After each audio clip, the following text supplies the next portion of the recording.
Dear students, welcome to my YouTube channel science by Sudama sir. आज हम लोग बहुत ही इंपॉर्टेंट टॉपिक पढ़ने वाले हैं जिसका नाम है ह्यूमन डिजीजेस, मानव रोग या बीमारियां। तो जिन स्टूडेंट्स ने चैनल को सब्सक्राइब नहीं किया है प्लीज़ चैनल को सब्सक्राइब कर लें और साथ ही बेल आइकन को भी प्रेस कर दें ताकि जो भी नया वीडियो अपलोड होता है उसका नोटिफिकेशन आपको तुरंत मिल सके। ये टॉपिक जिसका नाम है ह्यूमन डिजीज़ या मानव रोग, ये हमारे एग्ज़ाम पॉइंट ऑफ व्यू से बहुत ही इंपॉर्टेंट टॉपिक है, बहुत खास टॉपिक है। इससे बहुत सारे क्वेश्चन हर प्रकार के एग्ज़ाम, चाहे वो एसएससी हो, रेलवे हो या स्टेट लेवल एग्ज़ाम हो, सब में इस टॉपिक से क्वेश्चन आते हैं। तो आइए स्टार्ट करते हैं हमारा टॉपिक।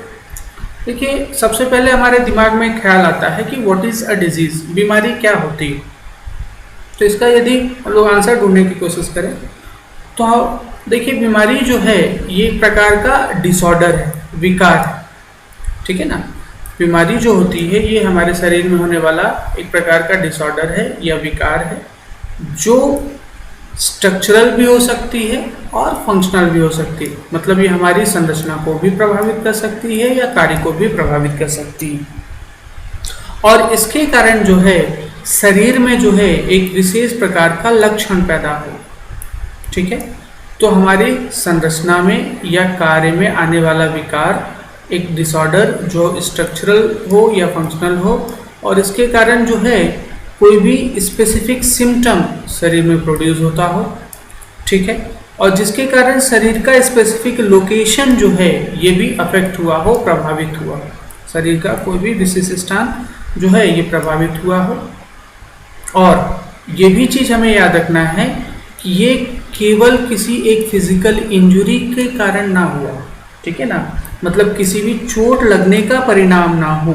इसके अलावा यदि शरीर में कोई भी संरचनात्मक या कार्यात्मक विकार आता है तो उसको हम लोग क्या बोलेंगे, तो उसको हम लोग बीमारी बोलेंगे, रोग बोलेंगे या डिजीज बोलेंगे। बात समझ में आई? ये तो बात हो गई किसकी, डिजीज या बीमारी की, कि हम लोग बीमारी किसको बोलते हैं। अब ये बीमारियां कितने प्रकार की होती हैं? तो बीमारियां जो हैं, मानव में बीमारियां जो हैं वो दो प्रकार की हो सकती हैं। एक जो जन्म से ही हो, जिसको जन्मजात रोग बोलते हैं या कॉन्जेनिटल बोलते हैं, ठीक है। ये हमारे पेरेंट्स से, हमारे जो है माता पिता से हमें प्राप्त होता है, जो एक अनुवांशिकता के कारण हमें होता है। जेनेटिक मटेरियल, जो भी अनुवांशिक पदार्थ हमारे पेरेंट्स से, हमारे माता पिता से हमें आता है, उसके कारण यदि रोग होता है तो वो कहलाएगा कॉन्जेनिटल डिजीज। और दूसरा होता है एक्वायर्ड डिजीज, एक्वायर्ड या अधिग्रहित रोग। ये अधिग्रहित रोग जो है ये अदर देन कॉन्जेनिटल होता है, जन्मजात रोगों के अलावा होता है, जो हमें किसी बाहरी परिणाम या कारक के कारण होता है, ठीक है ना। बात समझ में आई?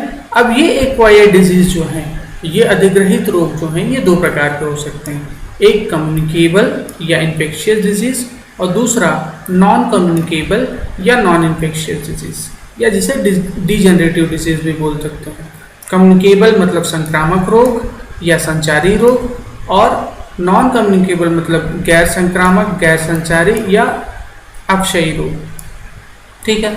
अच्छा, ये सिंपली है, जो एक व्यक्ति से दूसरे व्यक्ति में पास होगा उसी को हम लोग इन्फेक्शियस बोलते हैं, और जो पास नहीं होगा उसको हम लोग बोलेंगे नॉन इन्फेक्शियस। जो फैलता है वो इन्फेक्शियस कहलाता है, संक्रामक कहलाता है। जो नहीं फैलता है वो नॉन इन्फेक्शियस कहलाता है, असंक्रामक कहलाता है। तो इनका कंपैरिजन भी कर लिया जाए, ठीक, कि इन्फेक्शियस डिजीजेस और नॉन इन्फेक्शियस डिजीजेस कैसे एक दूसरे से अंतर रखते हैं, कैसे अलग हैं। तो पहली बात हमें याद रखना है, देखिए, यदि इन्फेक्शियस डिजीज फैल रहा है, संक्रामक रोग फैल रहा है, इसका मतलब इसको फैलाने के पीछे कोई ना कोई कारक है, मतलब इसका कारक ही एक व्यक्ति से दूसरे व्यक्ति में फैल सकता है। तो सबसे पहले हमें याद रखना है कि जितने भी इन्फेक्शियस डिजीज होते हैं, संक्रामक रोग होते हैं, ये किसी न किसी पैथोजन के कारण होता है, मतलब रोगजनक के कारण होता है। ये पैथोजन बैक्टीरिया हो सकता है, वायरस हो सकता है, फंगी हो सकता है, प्रोटोजोआ हो सकता है या वर्म हो सकता है, ठीक है। बैक्टीरिया, वायरस, कवक, प्रोटोजोआ या कृमि, ये सब क्या कहलाते हैं, तो ये पैथोजन कहलाते हैं। इनके कारण रोग होता है, और ऐसे रोग एक व्यक्ति से दूसरे व्यक्ति में फैलते हैं, इसलिए कहलाए क्या, इन्फेक्शियस डिजीज। अच्छा, इसका मतलब ये है कि अदर देन पैथोजन, इन रोग कारकों के अलावा यदि कोई रोग होता है ये रोग हमारे हैबिट के कारण हो सकता है, मतलब हमारी आदतों के कारण हो सकता है, हमारे वर्क प्लेस के कारण हो सकता है, जहाँ हम लोग कार्य कर रहे हैं कार्यस्थल के कारण हो सकता है, हमारे पर्यावरण के कारण हो सकता है, एनवायरमेंट के कारण हो सकता है, और बॉडी कंडीशन के कारण हो सकता है, शारीरिक स्थिति के कारण हो सकता है। और स्वाभाविक सी बात है कि ऐसे जो रोग होंगे वो फैलेंगे नहीं, तो वो क्या कहलाएंगे? नॉन इन्फेक्शियस डिजीज के लिए। ठीक है। अच्छा, इसका मतलब ये हुआ कि जितने भी इन्फेक्शियस डिजीज है, संक्रामक रोग हैं, वो किसी न किसी बाहरी कारक के कारण होता है, एक्सट्रिंसिक फैक्टर के कारण होता है। और जो इन्फेक्शियस डिजीज हैं, सॉरी नॉन इन्फेक्शियस डिजीज है, गैर संक्रामक रोग हैं, वो हमारे इंट्रिंसिक फैक्टर के कारण होते हैं, आंतरिक कारकों के कारण होते हैं। ठीक है, ये तो हमने डिस्कस कर ही लिया है कि जो संक्रामक रोग होते हैं, इन्फेक्शियस डिजीज होते हैं, ये पर्सन टू पर्सन ट्रांसफर होते हैं, एक व्यक्ति से दूसरे व्यक्ति में फैलते हैं। और नॉन इन्फेक्शियस डिजीज जो होते हैं, गैर संक्रामक रोग जो होते हैं, ये एक व्यक्ति से दूसरे व्यक्ति में नहीं फैलता है। ठीक है। अच्छा, दूसरा देखिए कि ट्रांसमिशन जो होता है किसका? इन्फेक्शियस डिजीज का, संक्रामक रोग का, ये कैसे हो सकता है? तो ये हो सकता है डायरेक्ट कांटेक्ट से हो सकता है, मतलब छूने से हो सकता है, और किसी न किसी मीडियम के कारण भी हो सकता है, माध्यम के कारण भी हो सकता है। ये माध्यम क्या हो सकते हैं? तो ये हवा हो सकती है, मतलब एयर, पानी हो सकता है, मतलब वाटर, या कोई वेक्टर हो सकता है, मतलब इसको ले जाने वाला माध्यम हो सकता है, वाहक हो सकता है, जैसे मक्खी ले लीजिए, मच्छर, कीट, ये सब क्या हो सकते हैं? ये वाहक हो सकते हैं। इसका मतलब ये है कि इन्फेक्शियस डिजीज यदि एक पर्सन से दूसरे पर्सन में पास होता है तो उसके पीछे या तो डायरेक्ट कांटेक्ट होता है, या तो फिर कोई ना कोई मीडियम होता है। ये मीडियम एयर, वाटर, वेक्टर कुछ भी हो सकता है। बात करें नॉन इन्फेक्शियस डिजीज की, तो नॉन इन्फेक्शियस डिजीज पहले तो एक व्यक्ति से दूसरे व्यक्ति में नहीं फैलते हैं, और यदि फैलते भी हैं तो ये कैसे फैलते हैं? तो ये हेरिडिटी के कारण होते हैं, वंशानुगत फैलते हैं। ठीक है, मतलब माता पिता से संतान में। ठीक। अच्छा, दूसरा देखिए, यदि हम लोग साफ सफाई बरतते हैं, मतलब हाइजीन रखते हैं, और जो है अपना वातावरण साफ रखते हैं, तो हम लोग जो है बहुत हद तक इन्फेक्शियस डिजीजेस को कम कर सकते हैं, संक्रामक रोगों को कम कर सकते हैं। तो स्वच्छता बरतने से संक्रामक रोग कम हो सकते हैं, लेकिन इससे जो है आप गैर संक्रामक नॉन इन्फेक्शियस डिजीजेस को कम नहीं कर सकते। एग्जाम्पल, यदि थोड़ा सा एग्जाम्पल देखा जाए तो कॉलेरा, मलेरिया, मतलब हैजा और मलेरिया जो है वो इन्फेक्शियस संक्रामक रोग का एग्जाम्पल हो गया। डायबिटीज़ और घींगा, मतलब मधुमेह और घींगा जो है, गोइटर जो है, वो जो है नॉन इन्फेक्शियस डिजीजेस या गैर संक्रामक रोग का उदाहरण हो गया। हालांकि हम लोग डिटेल में सारे एग्जाम्पल भी डिस्कस करने वाले हैं। तो ये एक जो है आपका इन्फेक्शियस नॉन इन्फेक्शियस डिजीजेस में जो है तुलना हो गया, कंपैरिजन हो गया, या कहा जाए तो अंतर भी हमने देख लिया कि कैसे ये एक दूसरे से अलग हैं, या कैसे जो है इनके बीच में तुलना की जा सकती है, कंपैरिजन किया जा सकता है। तो बात को आगे बढ़ाते हैं। सबसे पहले हम लोग देखते हैं कि इन्फेक्शियस डिजीजेस क्या होती हैं, संक्रामक रोग क्या होते हैं। तो जैसा कि अभी हमने डिस्कस किया, संक्रामक रोग जो होते हैं ये किसी भी बाहरी जीव के कारण हो सकते हैं, एक्सटर्नल ऑर्गेनिज्म के कारण हो सकते हैं। ये ऑर्गेनिज्म बैक्टीरिया हो सकता है, वायरस हो सकता है, फंगे हो सकते हैं, या पैरासाइट हो सकते हैं। याद रखिएगा, ये परजीवी जो हैं जिनके कारण हमें इन्फेक्शियस डिजीज या संक्रामक रोग हो सकते हैं, ये क्या क्या हो सकते हैं? तो ये हो सकते हैं बैक्टीरिया, पहला। दूसरा हो सकते हैं वायरस। इसके अलावा हो सकते हैं प्रोटोजोआ। इसके अलावा हो सकता है फंगस, मतलब कवक। और इसके अलावा हो सकते हैं हेलमिंथ या कृमि। और इसी आधार पर जो है, इसी बेसिस पर जो है एग्जाम में क्वेश्चन पूछा जा सकता है। फॉर एग्जांपल, एक क्वेश्चन ऐसा पूछा जा सकता है, 4 ऑप्शंस आपको दिए हो और पूछ लिया हो, which of the following is a viral disease. ठीक है। अच्छा, दूसरा जो है, ये भी हमें पता चल गया है कि इन्फेक्शियस डिजीज जो है ये पर्सन टू पर्सन, एक व्यक्ति से दूसरे व्यक्ति में फैलता है, पास होता है। ठीक है। तो बात अब सीधा हम लोग जो है इसके एग्जाम्पल की कर लें, उदाहरण की कर लें कि इन्फेक्शियस डिजीजेस के उदाहरण क्या होते हैं। अब जैसा मैंने आपको बताया कि एग्जाम में जो क्वेश्चन पूछा जाता है वो किस बेसिस पर पूछा जाता है, तो इस बेसिस पर पूछा जाता है कि किस परजीवी से, किस पैथोजन से ये रोग हो सकता है। तो हम लोग भी जो एग्जाम्पल पढ़ेंगे वो इसी बेसिस पे पढ़ेंगे कि कि वायरल डिजीजेस क्या होती हैं, बैक्टीरियल डिजीजेस क्या होती हैं, प्रोटोजोआ से होने वाले डिजीजेस कौन सी हैं, फंगस से होने वाली डिजीज कौन सी है, या हेलमिन से होने वाली डिजीजेस कौन सी हैं। तो आइए स्टार्ट करते हैं। सबसे पहली चीज जो है हम लोग एग्जाम्पल में लेंगे, ये लेंगे वायरल डिजीज का या विषाणु जनित रोग का। ठीक है, तो अभी जितने भी एग्जाम्पल हम लोग देखने वाले हैं, ये किसके देखने वाले हैं, वायरल इन्फेक्शन के देखने वाले हैं या विषाणु से होने वाले रोगों के देखने वाले हैं। इसमें पहला रोग जो है ये है इन्फ्लुएंजा, या जिसे फ्लू भी कहा जाता है, इन्फ्लुएंजा या फ्लू। अब देखिए, किसी भी रोग के बारे में यदि क्वेश्चन पूछता है आपसे एग्जाम में, तो एक क्वेश्चन तो ये पूछ सकता है कि ये संक्रामक है या गैर संक्रामक है, पहली बात। दूसरा क्वेश्चन ये पूछ सकता है कि यदि ये संक्रामक है, फॉर एग्जाम्पल संक्रामक रोग से क्वेश्चन पूछ रहा है, तो ये पूछ सकता है कि किस प्रकार के पैथोजन से या किस प्रकार के परजीवी से, रोग कारक से ये रोग हो सकता है। ठीक है ना, फॉर एग्जाम्पल आपसे पूछा कि which of the following is viral disease, तो अभी जो हम लोग बोल रहे हैं ये वायरल। अब यदि इसके अलावा इसके अंदर जाकर भी यदि क्वेश्चन पूछता है, तो वो फिर पूछ सकता है पैथोजन का नाम, मतलब परजीवी का नाम, किस पार्ट को प्रभावित करता है, मतलब अफेक्टेड ऑर्गन, प्रभावी अंग, और ये फैलता कैसे है, स्प्रेडिंग के रूप में। तो हर डिजीज में हम लोग यही देखेंगे, उसके पैथोजन का नाम, वो किसके द्वारा जो है किस अंग को प्रभावित करके हमारे शरीर को जो है नुकसान पहुंचाता है, और साथ ही साथ ये फैलता कैसे है, उसका फैलाव कैसे होता है। जैसे बात हम लोग इन्फ्लुएंजा की करें, तो इसका जो पैथोजन है, परजीवी है, इसका नाम है ऑर्थोमिक्सोविरिडेई फैमिली।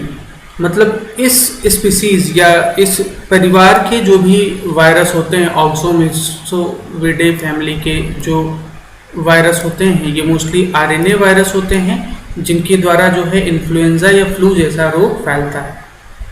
ठीक है, अच्छा, ये फ्लू जो है शरीर के किस भाग को प्रभावित करता है, तो प्रभावित करता है लंग्स को, मतलब फेफड़ों को, इसके अलावा नोज को, मतलब नाक को, या गले को, मतलब थ्रोट को। इसका मतलब हम लोग ये मान करके चल सकते हैं कि ये हमारे जो है रेस्पिरेटरी सिस्टम को प्रभावित करता है। ठीक है ना, श्वसन तंत्र को प्रभावित करता है। और ये फैलेगा कैसे, तो ये फैलेगा खांसने से या छींकने से, मतलब खांसने छींकने में जो ड्रॉपलेट्स, जो बूंदे हवा में आती हैं, ये उनके माध्यम से फैलता है। ये जो है आप स्ट्रक्चर देख सकते हैं किसका, ऑर्थोमिक्सोविरिडेई फैमिली के वायरस का। ठीक है, अच्छा, दूसरा रोग जो है ये कॉमन कोल्ड है, सामान्य सर्दी जुकाम।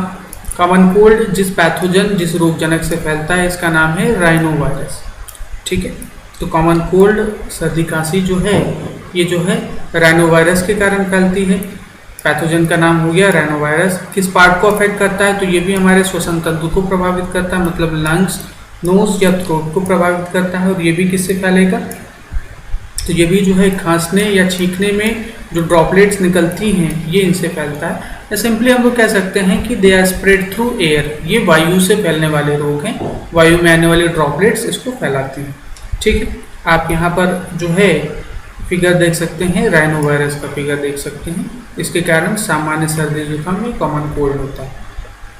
अच्छा, नेक्स्ट एग्जांपल की बात करें तो तीसरा एग्जांपल है स्वाइन फ्लू। स्वाइन फ्लू जिस पैथोजन, जिस रोगजनक के कारण होता है, इसका नाम है N1H1। बहुत बार एग्जाम में पूछा गया है कि स्वाइन फ्लू किस वायरस के कारण होता है, तो आंसर है N1H1 वायरस के कारण स्वाइन फ्लू होता है। ये भी जो है श्वसन तंत्र को प्रभावित करता है, मतलब हमारे फेफड़ों को, नाक को और गले को प्रभावित करता है। और ये फैलता किससे है, तो ये भी जो है खांसने या छींकने में जो भी ड्रॉपलेट, जो भी बूंदें निकलती हैं बाहर, जो वायु में जाती, एयर में जाती है, ये इनके द्वारा फैलता है। नेक्स्ट डिजीज है सार्स। सार्स जिसका फुल फॉर्म होता है सीवियर एक्यूट रेस्पिरेटरी सिंड्रोम। ठीक है ना, मतलब स्वाभाविक सी बात है कि ये जो है ये भी किसको प्रभावित करेगा, तो ये हमारे श्वसन तंत्र को प्रभावित करेगा। Severe acute respiratory syndrome, SARS. ठीक, इसका जो पैथोजन है, परजीवी है, इसका नाम है कोरोना वायरस। ठीक है, याद रखिएगा कोरोना वायरस जो है ये वायरस की एक फैमिली है। ठीक है ना, किसी एक वायरस का नाम नहीं है, ये वायरस की एक फैमिली है। उसमें से एक वायरस जो है ये सार्स रोग फैलाता है। ठीक है, अच्छा, सार्स रोग भी जो है ये रेस्पिरेटरी सिस्टम, श्वसन तंत्र को प्रभावित करता है। और ये भी जो है खांसने और छींकने में जो ड्रॉपलेट्स, जो बूंदें हवा में आती हैं, ये उनके द्वारा फैलता है। अभी हाल ही में फैला कोविड-19 कोरोना वायरस डिजीज 19 जो है, ये भी जो है नोवेल कोरोना वायरस के कारण फैलता है। ठीक, इसका मतलब ये हो गया कि कोरोना वायरस जो है वो एक प्रकार की जो फैमिली का नाम है और जिसके कारण कोविड-19 डिजीज फैलता है। ये जो है नोवेल कोरोना वायरस, क्योंकि ये नया कोरोना वायरस है, ठीक है, हाल ही में खोजा गया कोरोना वायरस है, इसलिए इसका नाम रखा गया नोवेल कोरोना वायरस और इसके कारण ये फैलता है और ये भी प्रभावित करता है। तो किसको प्रभावित करता है? हमारे रेस्पिरेटरी सिस्टम को प्रभावित करता है, श्वसन तंत्र को प्रभावित करता है। हालांकि बाद में इसके कारण किडनी या अन्य भाग भी प्रभावित होते हैं। और ये भी जो फैलता है, ये फैलता है खांसने या छींकने वाली ड्रॉपलेट से, कफिंग या स्नीजिंग ड्रॉपलेट से, बूंदों से, और साथ ही साथ कंटामिनेटेड सरफेस से, प्रदूषित सतह से। ठीक है। अच्छा, एक चीज़ हमें याद रखना है जो एग्जाम पॉइंट ऑफ व्यू से बहुत इंपॉर्टेंट है, जो टेस्ट किया जाता है कोविड-19 को फाइंड आउट करने के लिए, इसको कहा जाता है PCR test, polymerase chain reaction test कहा जाता है। ठीक है, जिसकी चर्चा आप लोग वैसे भी न्यूज़ में सुन रहे होंगे। और ये जो पीसीआर टेस्ट है, पॉलीमरेज चेन रिएक्शन टेस्ट है, इसमें सिंपली क्या किया जाता है कि लार के सैंपल से या कफिंग स्नीजिंग ड्रॉपलेट्स के सैंपल से हम लोग डीएनए या आरएनए को अलग करते हैं। ये डीएनए या आरएनए जो है वायरस का डीएनए या आरएनए होता है और इसको पॉलीमरेज चेन रिएक्शन से जो है इसकी जो है बहुत सारी कॉपियां बनाई जाती हैं और उसको कंपेयर किया जाता है ओरिजिनल डीएनए या आरएनए के पैटर्न से जो वायरस का हमारे पास प्राप्त होता है। उसके अलावा उसके साथ ही कंफर्म किया जाता है कि वाकई एक व्यक्ति जो है इस रोग से प्रभावित है या नहीं, मतलब पॉजिटिव है या नेगेटिव। ठीक है, तो PCR test, polymerase chain reaction test जो है ये कोविड-19 को फाइंड आउट करने के लिए किया जाता है। ये भी हमें याद रखना है और ये एग्जाम पॉइंट ऑफ व्यू से बहुत इंपॉर्टेंट है। ठीक है, आगे बात करते हैं, नेक्स्ट एग्जाम्पल की बात करते हैं। नेक्स्ट एग्जाम्पल है एड्स। एड्स का फुल फॉर्म होता है एक्वायर्ड इम्यूनो डेफिशिएंसी सिंड्रोम। ठीक है ना, फिर से रिपीट करता हूँ, acquired immunodeficiency syndrome, AIDS. इसका जो पैथोजन है, इसका जो परजीवी है, इसका नाम है HIV, human immuno deficiency virus, HIV। ठीक, और ये प्रभावित किसको करता है? तो ये प्रभावित करता है हमारे इम्यून सिस्टम को, प्रतिरक्षा तंत्र को प्रभावित करता है, या कहा जाए तो ये CD हेल्पर सेल्स को प्रभावित करता है या T सेल्स को प्रभावित करता है, T कोशिकाओं को प्रभावित करता है। ठीक है ना, ये T लिम्फोसाइट्स को प्रभावित करता है जिन्हें CD हेल्पर सेल्स कहा जाता है। ये T कोशिकाएं जो हैं ये हमारे शरीर में एंटीबॉडी का निर्माण करती हैं और अब क्योंकि ये कोशिकाएं प्रभावित हो जाती हैं तो हमारा इम्यून सिस्टम या प्रतिरक्षा तंत्र डायरेक्टली प्रभावित होता है और जिसके कारण जो है एक पर्सन की इम्यूनिटी कम होने लगती है और टोटल ख़त्म हो जाती है, जिसके कारण कोई भी रोग, कोई भी इन्फेक्शन उसको बहुत कॉमन बढ़ने लगता है और नहीं ठीक होता, जल्दी नहीं ठीक होता है। मान लीजिए उसे सर्दी खांसी हो गई तो उसकी मौत सर्दी खांसी से ही हो जाएगी। ठीक है, तो एड्स का जो मरीज है उसकी प्रतिरक्षा तंत्र या इम्यून सिस्टम जो है टोटली खत्म हो जाता है। क्यों खत्म हो जाता है? उसमें टी लिम्फोसाइट्स खत्म होने लगती हैं या इन्हीं टी लिम्फोसाइट्स को कहा जाता है CD हेल्पर सेल्स भी कहा जाता है। ठीक, अच्छा, ये स्प्रेड कैसा होता है, इसमें फैलाव कैसा होता है? तो ये फैल सकता है इन्फेक्टेड ब्लड से, मतलब संक्रमित रक्त से, या उपकरण से, औजारों से। ये इंस्ट्रूमेंट्स मेडिकल इंस्ट्रूमेंट्स भी हो सकते हैं या शेविंग किट के इंस्ट्रूमेंट्स भी हो सकते हैं। और दूसरा जो है एड्स जो है ये सेक्सुअली भी ट्रांसमिट होता है, यौन संबंधों से भी फैलता है। ठीक है, अच्छा, एड्स के लिए जो टेस्ट किया जाता है, एड्स की जांच के लिए जो टेस्ट किया जाता है इसको कहा जाता है एलाइजा टेस्ट। इसका फुल फॉर्म होता है एंजाइम लिंक्ड इम्यूनोसॉर्बेंट एसे। हमें याद रखना है कि एड्स को फाइंड आउट करने के लिए, एड्स को टेस्ट करने के लिए जो टेस्ट किया जाता है, जो जांच की जाती है उसको कहा जाता है ELISA test, enzyme linked immunosorbent assay test. ठीक, नेक्स्ट एग्जांपल आते हैं। नेक्स्ट एग्जांपल है हमारा पॉक्स। ये स्मॉल पॉक्स हो सकता है या चिकन पॉक्स होता है, आम भाषा में इसको चेचक कहा जाता है। कई जगह पर ऑप्शन होता है छोटी माता, बड़ी माता। ठीक है, इसका जो पैथोजन है, इसका जो परजीवी है उसको कहा जाता है पॉक्सविडी। ये फैमिली का नाम है पॉक्सविडी। इसमें जो है स्मॉल पॉक्स के लिए होता है वेरियोला वायरस और चिकन पॉक्स के लिए होता है वेरिसेला वायरस। ठीक है, तो हमें याद रखना है पॉक्सफीडे, वेरियोला या वेरिसेला जो है ये चेचक रोग फैलाने वाले वायरस हैं। अच्छा, ये शरीर के किस भाग को प्रभावित करते हैं? तो मोस्टली प्रभावित करते हैं स्किन को, त्वचा को प्रभावित करते हैं। मतलब इसके लक्षण में आप जो है शरीर पर उभरने वाले छालों को देख सकते हैं। तो पॉक्स का जो वायरस है ये मोस्टली अफेक्ट करता है स्किन को। हाँ, इसके अलावा ब्लड भी प्रभावित हो सकता है, जिसके कारण जो है एक व्यक्ति को जो है बुखार आता है। और ये फैलता किससे है? तो ये कॉन्टैक्ट से करता है, स्पर्श या छूने से करता है। अच्छा, दूसरी एक चीज़ हमें याद रखना है, देखिए ये है कि पॉक्स जो है, पॉक्स की जो वैक्सीन जो है, पॉक्स का टीका जो है, ये पहला टीका है जो खोजा गया। सबसे पहले जिस रोग के लिए टीका बनाया गया, ये किस रोग के लिए बनाया गया? तो पॉक्स या चेचक का टीका बनाया गया और ये खोजा गया था एडवर्ड जीनर द्वारा। ठीक है ना, तो चेचक का टीका जो है एडवर्ड जीनर द्वारा खोजा गया। ये अपने आप में पहला टीका था जो खोजा गया, मतलब इसके पहले कोई भी टीका जैसा कुछ नहीं बनाया गया था। ठीक, इसलिए एडवर्ड जीनर को कहा जाता है फादर ऑफ इम्यूनोलॉजी, इम्यूनोलॉजी के जनक भी कहा जाता है। ठीक है ना, हमें ये भी याद रखना है कि एडवर्ड जीनर को कहा जाता है फादर ऑफ इम्यूनोलॉजी या इम्यूनोलॉजी के जनक भी कहा जाता है। ठीक, चलिए नेक्स्ट एग्जाम्पल पर डिस्कस करते हैं। नेक्स्ट एग्जाम्पल है मम्स। मम्स को हिंदी में कंठमाला रोग कहा जाता है या गलसुआ रोग कहा जाता है। इसमें हम लोग देखते हैं कि जो है गले का या गाल का एक भाग जो है वो सूजा हुआ, फूला हुआ दिखाई देता है। ठीक है, ये जिस पैथोजन, जिस परजीवी के कारण होता है इसको कहा जाता है मम्स रूबेला वायरस। ठीक, ये जो है लार ग्रंथियों को प्रभावित करता है। अफेक्टेड ऑर्गन जो होगा ये पैरोटिड सलाइवरी ग्लैंड होगी, पैरोटिड नाम की लार ग्रंथि होगी जो हमारी कनपटी के पास पाई जाती है। और ये फैलता किससे है? तो ये फैलता है लार द्वारा। ठीक है ना, सलाइवा द्वारा, मतलब जो है कंटेमिनेटेड फूड और वाटर, प्रदूषित जल और भोजन द्वारा फैलेगा। ठीक, नेक्स्ट एग्जाम्पल है मीजल्स या जिसे हम लोग खसरा रोग भी कहते हैं। ठीक, खसरा रोग जो है ये जिस वायरस से फैलता है इसके पैथोजन का नाम है रूबेला वायरस। ठीक है ना, स्पेलिंग लगभग मिलती जुलती है तो हम लोग कंफ्यूज जरूर हो सकते हैं। ठीक, लेकिन आपको याद रखना है कि दोनों की स्पेलिंग में हल्का सा अंतर है, दोनों ही रूबेला वायरस कहलाते हैं, चाहे मीजल्स हो या मम्स हो। ठीक, मीजल्स जो हैं ये त्वचा को प्रभावित करते हैं, आंखों को प्रभावित करते हैं और श्वसन तंत्र को प्रभावित करते हैं। मतलब इसमें त्वचा पर रैशेस आएंगे, आंखें लाल हो जाएंगी और श्वसन तंत्र भी प्रभावित होगा। तो स्वाभाविक सी बात है, यदि श्वसन तंत्र प्रभावित होगा तो कफिंग और स्नीजिंग से फैल सकता है।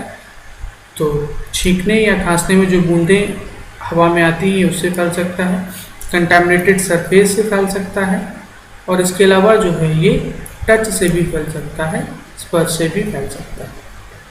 ठीक है, अच्छा, अब हमें याद रखना है कि MMR का फुल फॉर्म होता है मीजल्स, मम्स एंड रूबेला। ठीक है ना, MMR का फुल फॉर्म क्या होता है? Measles, mumps and rubella.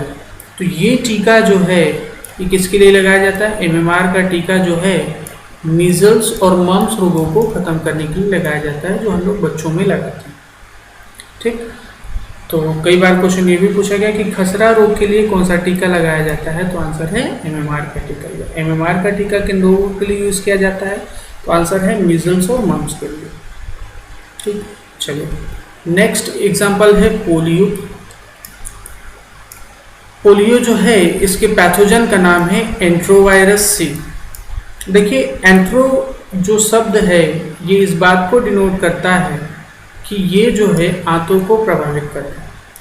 तो पोलियो का जो वायरस जो है इसको आम पोलियो वायरस भी कहा जाता है या कहा जाता है एंट्रोवायरस सी भी कहा जाता है। ठीक, तो पोलियो के कारण जो भाग, शरीर का भाग जो प्रभावित होता है, सबसे पहले प्रभावित होता है आंतें, इंटेस्टाइन। इसके द्वारा होता हुआ ये वायरस जो है ये स्पाइनल कॉर्ड तक पहुंचता है, मेरुदंड तक पहुंचता है उसके बाद जाकर के स्पाइनल कॉर्ड को प्रभावित करता है, और जब स्पाइनल कॉर्ड प्रभावित हो जाता है, मेरुदंड प्रभावित हो जाता है, तो ये डायरेक्टली जो है जाकर के मसल्स को प्रभावित करता है, मांसपेशियों को प्रभावित करता है, और उसमें आ जाता है पैरालिसिस या लकवा आ जाता है।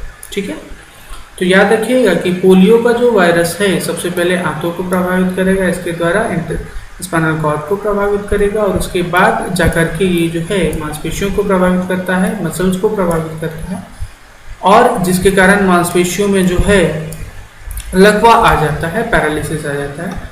और ये फैलता किससे है? तो ये फैलेगा कंटामिनेटेड फूड एंड वाटर से, प्रदूषित जल एवं भोजन से। ठीक, तो एक बार एग्जाम में क्वेश्चन ये भी पूछा जा चुका है कि पोलियो वायरस एंटर थ्रू, शरीर में पोलियो वायरस किसके द्वारा अंदर आता है? तो आंसर है प्रदूषित जल एवं भोजन द्वारा। ठीक है, अच्छा अब देखिए पोलियो के लिए दो प्रकार की वैक्सीन, दो प्रकार का टीका डेवलप किया गया है। सबसे पहले एक इंजेक्शन वाला टीका डेवलप किया गया था 1955 में, और ये डेवलप किया गया था जोहान्स साल्क के द्वारा। ठीक है, और उसके कुछ सालों बाद अल्बर्ट सेबिन ने जो है ओरल वैक्सीन खोजी थी, और इस ओरल वैक्सीन को आज हम लोग जिस नाम से जानते हैं ये है 2 बूंद जिंदगी की। ठीक है, तो ये क्वेश्चन भी बहुत बार एग्जाम में पूछा जा चुका है कि पोलियो की वैक्सीन डेवलप करने वाले कौन हैं? तो पहला तो जोहान्स साल्क जो हैं इन्होंने इंजेक्शन वाला टीका डेवलप किया था 1955 में, और अल्बर्ट सेबिन ने जो है ओरल वैक्सीन की खोज की थी, और ये ओरल वैक्सीन जो है आज जो है जिस नाम से जानी जाती है इसका नाम है 2 बूंद जिंदगी। चलिए नेक्स्ट एग्जाम्पल जो है ये है रेबीज। रेबीज जो है जिस पैथोजन, जिस रोगजनक के कारण होता है, इसका नाम है रेबीज लाइसा वायरस।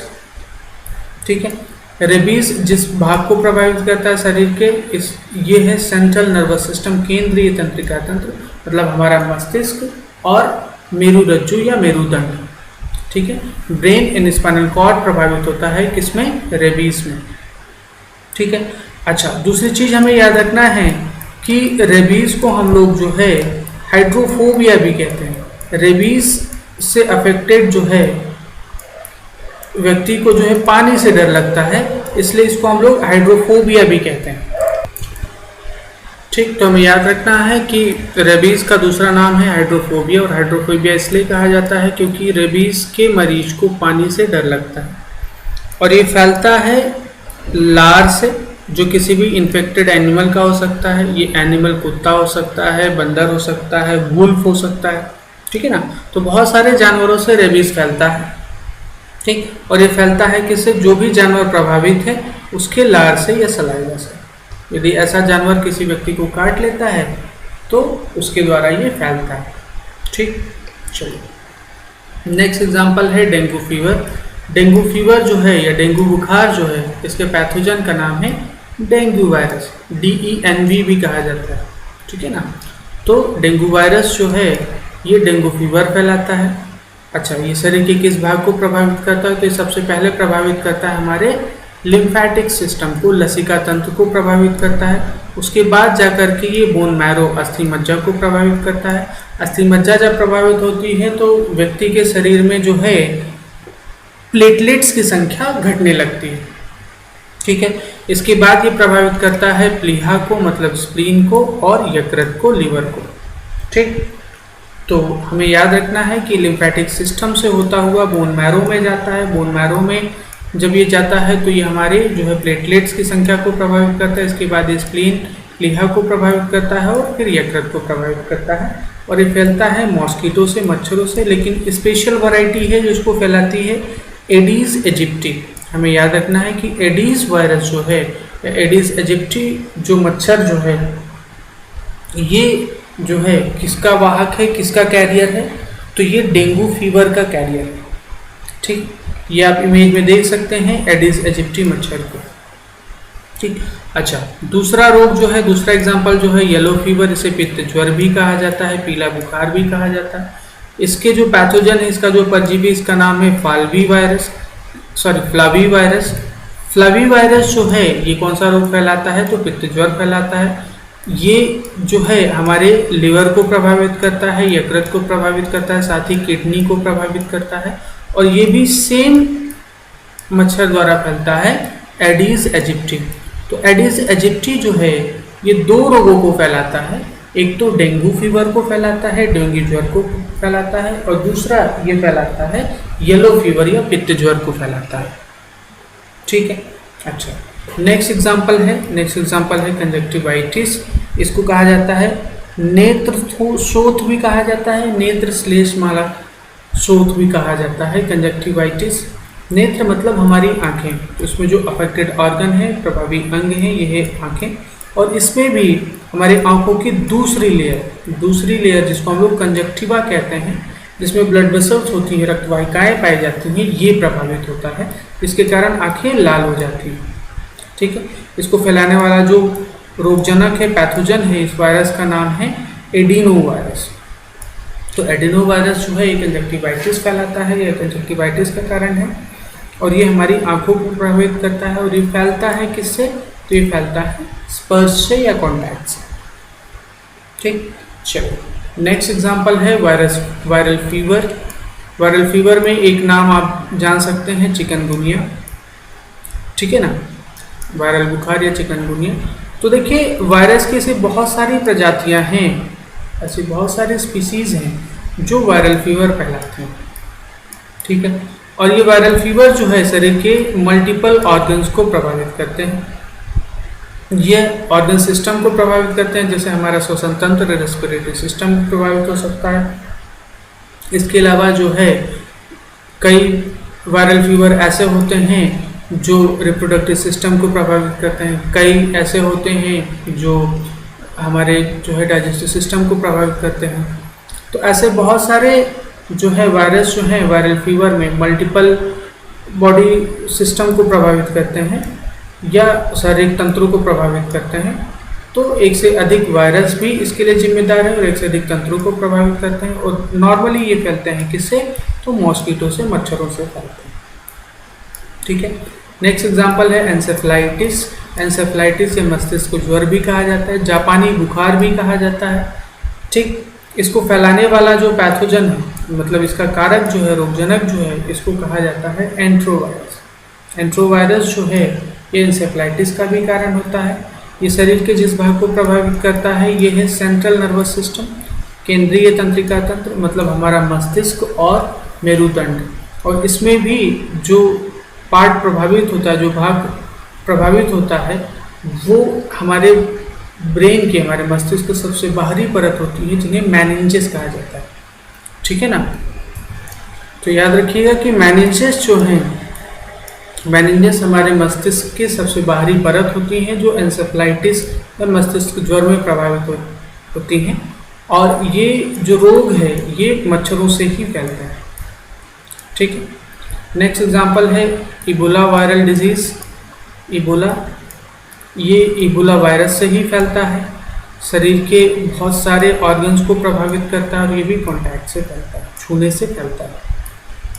ठीक, चलिए नेक्स्ट एग्जांपल की बात करें तो हेपेटाइटिस, नाम से ही समझ में आ रहा है, हेपार जो वर्ड होता है ये हमारे लिवर से रिलेटेड है। ठीक है ना, ये किससे रिलेटेड है? लिवर से रिलेटेड है। तो याद रखिएगा कि हेपेटाइटिस रोग में जो हमारा लिवर प्रभावित होता है, ठीक है, या यकृत प्रभावित होता है। ठीक, दूसरा पैथोजन जो हैं, इसके 3 प्रकार के पैथोजन हैं, 3 प्रकार के रोगजनक है, हेपेटाइटिस ए, हेपेटाइटिस बी और हेपेटाइटिस सी। इसका मतलब ये है कि आम भाषा में जो हम लोग हेपेटाइटिस ए, बी, सी बोलते हैं, ये वायरस स्पीसीज पे डिपेंड करता है कि किस प्रकार के वायरस ने जो है लिवर को, यकृत को प्रभावित किया है, और उसी के द्वारा हम लोग इसका नामकरण करते हैं कि किसी व्यक्ति को हेपेटाइटिस ए हुआ है, हेपेटाइटिस बी हुआ है या हेपेटाइटिस सी हुआ है। इसमें हेपेटाइटिस बी जो है ये लीथल भी हो सकता है, जानलेवा हो सकता है। ठीक है, और ये फैलता किससे है? तो ये फैलता है बॉडी फ्लूइड से। बॉडी फ्लूइड मतलब ये लार भी हो सकता है या सेक्सुअल ट्रांसमिशन भी हो सकता है, मतलब जो है यौन संबंधों से भी हेपेटाइटिस फैल सकता है। ठीक, तो ये कुछ एग्जाम्पल थे जो हमारे वायरल डिजीज़ के बारे में थे। ये हम लोगों ने लगभग जो है 15-16 एग्जाम्पल्स देखे जो वायरस के द्वारा या विषाणुओं के द्वारा फैलते हैं। अब 2-3 बातें हैं जो हमें वायरस के बारे में डिस्कस करना है। पहली बात देखिए, वायरस जो हैं, वायरस को डिवाइड करने के लिए जो बेसिस हमने लिया है वो लिया है इसका जेनेटिक मटेरियल। मतलब हम लोग जो वायरस को विभाजित करते हैं ये इनके अनुवांशिक पदार्थ जेनेटिक मटेरियल के बेसिस पर डिवाइड करते हैं पहली बार, ठीक है। या कहा जाए तो जिस बेसिस पर क्वेश्चन हमारे एग्जाम में आता है वो उसके जेनेटिक मटेरियल पर आता है, ठीक है। अच्छा, अब जेनेटिक मटेरियल या तो आरएनए हो सकता है, मतलब एक वायरस में आरएनए प्लस प्रोटीन पाया जा सकता है, या फिर हो सकता है डीएनए प्लस प्रोटीन, ठीक है ना। तो एक वायरस या तो आरएनए वायरस हो सकता है या तो डीएनए वायरस होता है, 2 टाइप के हो सकते हैं। इसमें एनिमल जो वायरस होते हैं, मतलब जो जंतुओं को प्रभावित करते हैं, ये दोनों प्रकार के वायरस होते हैं। डीएनए वायरस भी होते हैं और आरएनए वायरस होते हैं। लेकिन जो पौधों को प्रभावित करते हैं, प्लांट्स को प्रभावित करते हैं, ये मोस्टली होते हैं आरएनए वायरस। तो इस प्रकार का क्वेश्चन भी एग्जाम में आया है, पूछा गया है कि किस प्रकार के वायरस जो हैं ये मोस्टली प्लांट्स को प्रभावित करते हैं। तो हमें याद रखना होगा कि plant virus mostly RNA virus होते हैं, लेकिन एनिमल वायरस जो होते हैं, जंतुओं के वायरस जो होते हैं, ये डीएनए भी हो सकते हैं और आरएनए भी हो सकते हैं, ठीक। तो ये हमने डिस्कस किया किसके बारे में, तो वायरल डिजीज के बारे में। अब देखिए, ये डिजीजेस या जो है बीमारियों का जो है पहला पार्ट था जो अभी हमने डिस्कस किया है, ठीक। और इसके बाद अब हम लोग जो है हमारी नेक्स्ट क्लास में जो है दूसरे जितने भी आपके संक्रामक रोग हैं, इन्फेक्शियस डिजीज हैं, उन पर चर्चा करेंगे। मतलब हम लोग बैक्टीरियल डिजीज देखेंगे, इसके बाद फंगल डिजीज देखेंगे, उसके बाद जो है प्रोटोजोआ से होने वाले रोगों के बारे में डिस्कस किया जाएगा, कुछ जो हेलमिंथ वाले डिजीजेस की भी चर्चा की जाएगी। तो अभी ये हमारे डिजीजेस का पार्ट 1 था। नेक्स्ट क्लास में हम लोग इसका पार्ट 2 डिस्कस करेंगे। तब तक के लिए थैंक यू वेरी मच। और यदि आपको ये वीडियो पसंद आया है और अच्छा लगा और आपको लगता है कि दूसरे लोगों को भी जो है फ़ायदा, हेल्प पहुंचा सकता है, तो प्लीज़ इसको लाइक करें और शेयर करें। Thank you very much.